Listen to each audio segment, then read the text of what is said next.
सोचिए ना, कांग्रेस पार्टी, एक चिट्ठी कांग्रेस पार्टी के सामने आई है जो कांग्रेस पार्टी ने ट्विटर को लिखी है, जिसमें अपने देश के केंद्रीय मंत्रियों की शिकायत अमेरिका की एक कंपनी ट्विटर से की गई है कि ट्विटर टूलकिट के दस्तावेजों पर मैनिपुलेटेड मीडिया का ठप्पा लगा दे, गुमराह करने वाला बता दे।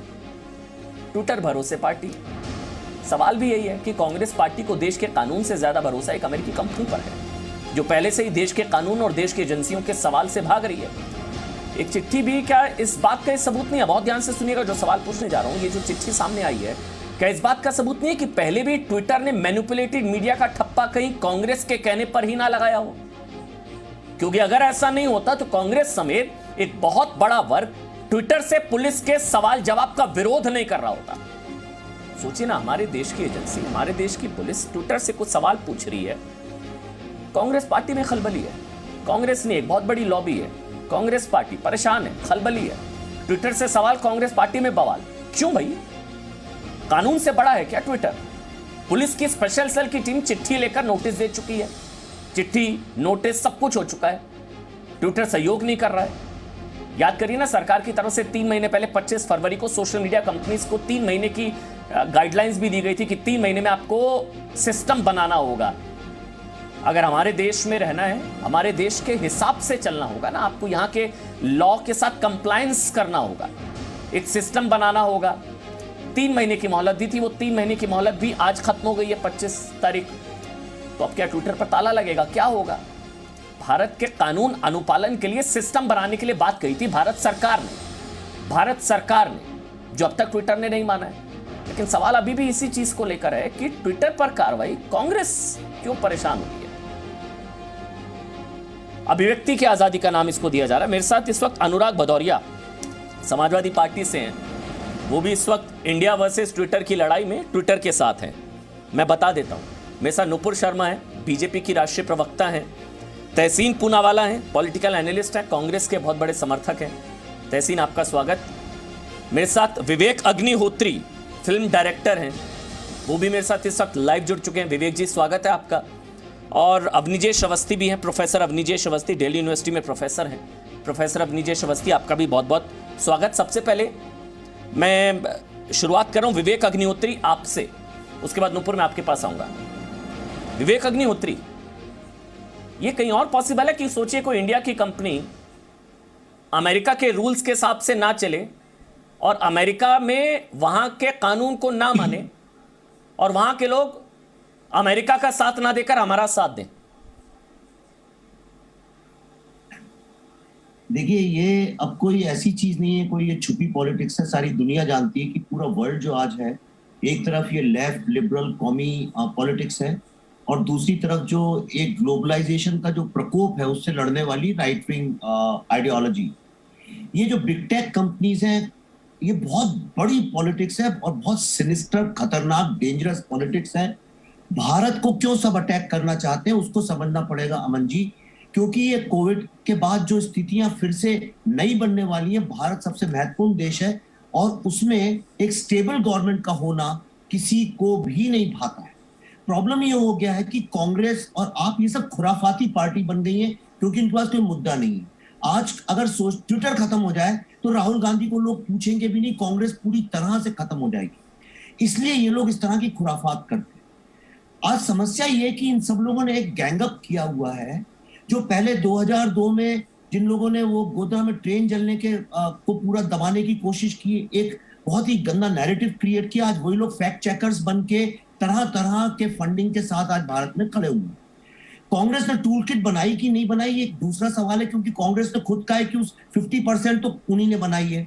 अब वो 50% पे अगर कांग्रेस ने FIR लॉन्च की है कि भाई इसको चेक करो, और अगर पुलिस उसको चेक कर रही है, उसका इन्वेस्टिगेशन चल रहा है, तो किस मुंह से कांग्रेस को इस बात का हक पहुंचता है कि वो ट्विटर को लिखे कि बाकी लोगों को मैनिपुलेटेड मीडिया लिखी है?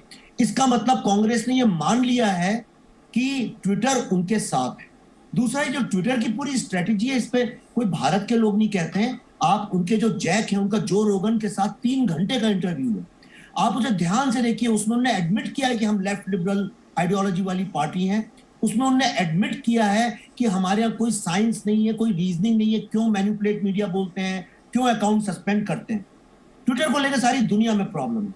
और जो कांग्रेस के लोगों की जो छोटी सोच है, जो सिर्फ अब भी किसी तरह से बस ये मौका मिला है उनको कि सेकंड वेव में कोविड में इनको लगता है ये मौका अगर हाथ से निकल गया मोदी को कॉर्नर करने के लिए तो इनका अस्तित्व खत्म हो जाएगा। और ये सत्य भी है, वो भी जानते हैं, इसलिए वो तिल मिला रहे हैं। लेकिन आज भारत के हर व्यक्ति को ये बात डिसाइड करनी है कि जो बिग टेक कंपनीज, आप एक कंपनी को कांग्रेस वाले अगर ये जरा भी शह या मौका देंगे कि वो नैरेटिव को कंट्रोल करे, तो इस इन्फोवॉर की दुनिया में मैं अमन जी आपको बता रहा हूं, फिर इसको कोई नहीं रोक पाएगा दुनिया। दूसरा मैं एक सवाल जानना चाहता हूं, 3 महीने में क्यों नहीं ये ट्विटर विवेक, एक सवाल मैं आपसे पूछूं। विवेक, हम लोग ना बहुत, ये लोग बहुत लाइटली लेते हैं इंडिया एज ए स्टेट को। मैं बड़ी पर्सनल ओपिनियन दे रहा हूं, इंडिया एज ए स्टेट को बहुत हल्के में लेते हैं लोग, बहुत लाइटली लेते हैं। कोई कुछ नहीं करने वाला, इनको पता है। हमारी सरकार ने 3 महीने का टाइम दिया, 3 महीने पूरे हो गए। क्या ट्विटर पर ताला लग रहा है? नहीं लग रहा, आपको भी पता, मुझे भी पता, कुछ नहीं होने वाला। ये लोग इतना लाइटली लेते हैं ना। हमारी एजेंसीज इनके पीछे है कि भैया आप जवाब दे दीजिए, जवाब दे दीजिए। ये कुछ नहीं करते। नोटिस जाता है, कोई जवाब नहीं होता। चिट्ठी लिखी जाती है, कोई जवाब नहीं होता। इन्होंने इंडिया एज ए स्टेट को बहुत लाइटली लिया हुआ है। आपको नहीं लगता एक मैसेज देने की जरूरत है कि भैया इंडिया से कमाएंगे? इनका पूरा यूजर डेटाबेस इंडिया है, 600 मिलियन, 60 करोड़। इंडिया से हट गए ना, कहीं के नहीं रहेंगे ये लोग। और ये लोग इंडिया को बहुत लाइटली लेते हैं। मैं आपको एक बात बताता हूं, जिस घर में, जिस जॉइंट फैमिली में जब घर के ही लोग जो हैं घर में सेंध लगाने की कोशिश करें, उसको तोड़ने की कोशिश करें, तो फिर उस घर के दुश्मन और चोरों के लिए वहां पे चोरी करना और उसको तोड़ना बहुत आसान होगा। ये सवाल कांग्रेस से पूछिए। एफआईआर तो उनने फाइल की है, बीजेपी ने तो नहीं की है, सरकार ने तो नहीं की है। उनने एफआईआर फाइल की है, 70 साल देश को रूल किया है। क्या उनको ये नहीं पता है कि रनिंग इन्वेस्टिगेशन में आप किसी और पार्टी से नहीं बोलते हैं? किस तरह की बेहूदी गिरी हुई और देश को तोड़ने वाली आज हरकत सुरजेवाला जी ने की है, इसका दूसरा कोई उदाहरण नहीं है भारत। मैं तहसीन से सवाल लूंगा कि भी देश के कानून से ज्यादा ट्विटर पर भरोसा है, तो एफआईआर भी ट्विटर पर ही करा देनी चाहिए थी। कांग्रेस पार्टी को संबित के खिलाफ, नड्डा जी के खिलाफ थाने क्यों गए थे ना? उनको ट्विटर पर एफआईआर करा देनी चाहिए थी। ट्विटर से इंसाफ जल्दी मिल जाता है। मैनिपुलेटेड मीडिया भी एकदम से कांग्रेस के कहने पर लिख दिया गया, तो एफआईआर भी ट्विटर पर हो जाती है। अगर करा देती कांग्रेस पार्टी तो शायद बेहतर होगा। बहरहाल मैं तहसीन आपके पास आऊँ, उससे पहले नुपुर, मेरा तो आपसे सवाल है, एक्शन लीजिए ना भाई। आज हो गई 25 तारीख, 25 मई, इन्होंने बता दिया है ट्विटर ने कि ये आपके नहीं सुनने वाला, ना आपके हिसाब से चलेगा। ठीक है, अब आपको एक्शन लेना है। अगर आप नहीं ले सकते तो ये उनकी जीत है। मैसेज तो आप लोगों को देना पड़ेगा कि इंडिया में रहना तो इंडिया के हिसाब से चलना पड़ेगा, इंडिया के कानून को मानना पड़ेगा। कानून से बड़ा कोई नहीं है यहाँ के। नुपुर, देखिए अमन जी, सबसे पहले जरा थोड़े तथ्य पे बात करते हैं। आपको नमस्कार, सारे पैनलिस्ट और सभी दर्शकों को।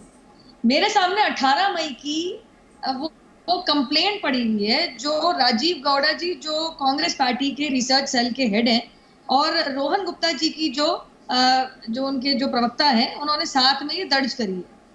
पहले ही वाक्य में 18 मई 2021 की ये कंप्लेंट दर्ज करी थी दिल्ली के तुगलक रोड पुलिस स्टेशन के अंदर। पहले ही वाक्य के अंदर, पहले ही पन्ने के ऊपर इन्होंने ट्विटर का जिक्र किया है।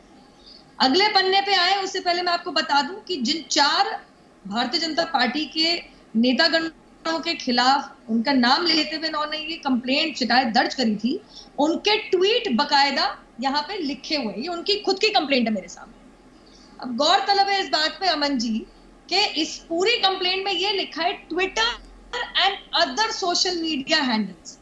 सिर्फ कानून की अगर मैं बात करूं तो शिकायत के अंदर शिकायतकर्ता जिसका भी नाम लेता है कि इस प्लेटफॉर्म के ऊपर ये चीज जारी करके यहां से फर्जीवाड़ा हुआ है, तो बट नेचुरली जिस प्लेटफॉर्म की ये बात कर रहे हैं उनसे जांच पड़ताल और पूछताछ तो होगी, क्योंकि देश का कानून कहता है।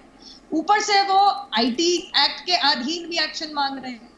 अब दूसरी चीज मैं आपको बता दूं, जब 21 मई के दिन नोटिस जारी किया दिल्ली पुलिस ने, इसी 18 मई की कंप्लेंट को मद्देनजर रखते हुए, क्योंकि साफ सी बात है वो फर्जीवाड़ा की बात कर रहे हैं, वो कह रहे हैं फॉर्जरी हुई है, ये टूल किट हमारा नहीं है और ये हमारा लेटर हेड फॉर्ज किया गया है, तो जाहिर सी बात है कि ट्विटर से भी पूछा जाएगा कि आपके सोशल मीडिया प्लेटफॉर्म के अंदर, ये मैं आपको कानून की बात कर रही हूँ, क्या ऐसे कोई ट्वीट जारी हुए थे क्या?